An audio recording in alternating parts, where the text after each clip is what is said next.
Mungesa e qëndrueshmërisë financiare, rënja e besimit të publikut, dezinformimi dhe ndryshimet e shpejta në mjedisin digjital janë disa nga faktorët kryesorë me të cilat ballafaqohen mediat në Kosovë. Kështu konkludua në një konferencë me temën mbi bashkëpunimin medial në Kosovë, dialogu, bashkëpunimi dhe ardhmja e mediave të pavarura, në kuadër të projektit për forcimin e bashkëpunimit ndërmjet gazetarëve dhe organizatave mediatike shqiptare dhe serbe në vend. Në kuadër të kësaj, ambasadori i Francës në Kosovë, shteti i cilit është financuesi i këtij projekti, tha se lufta ndaj dezinformimit mbetet një nga problemet kryesore me të cilat përballen shoqëritë demokratike, duke theksuar se ky fenomen është përhapur në shumë vende të botës.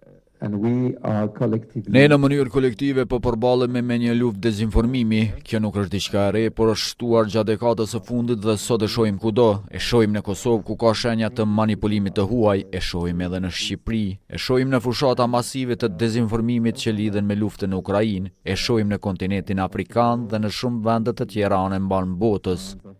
Pjesëmarrës tjerë vlerësuan se mungesa e qëndrueshmërisë financiare mbetet një nga kërcënimet më serioze për pavarësinë editoriale të mediave të pavarura.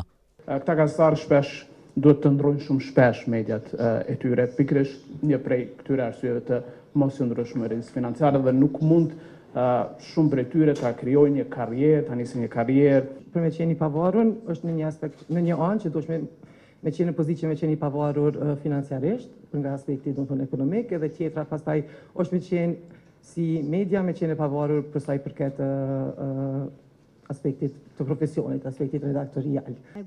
Dy problemet kryesore janë, siç kanë theksuar shpesh kolegët, financat. Për vite me radhë, unë në vend të parë kam vendosur burimet njerëzore, ndërsa tani do të them se burimet njerëzore dhe financat janë po aq të rëndësishme. Në këtë konferencë organizuar nga Hibrid.info u theksua gjithashtu se forcimi i gazetarisë profesionale, bashkëpunimi ndërmjet komuniteteve dhe sigurimi një qëndrueshmërie financiare afatgjatë janë elementet kyçe për ruajtjen e pavarësisë së mediave dhe rritjen e besimit të publikut.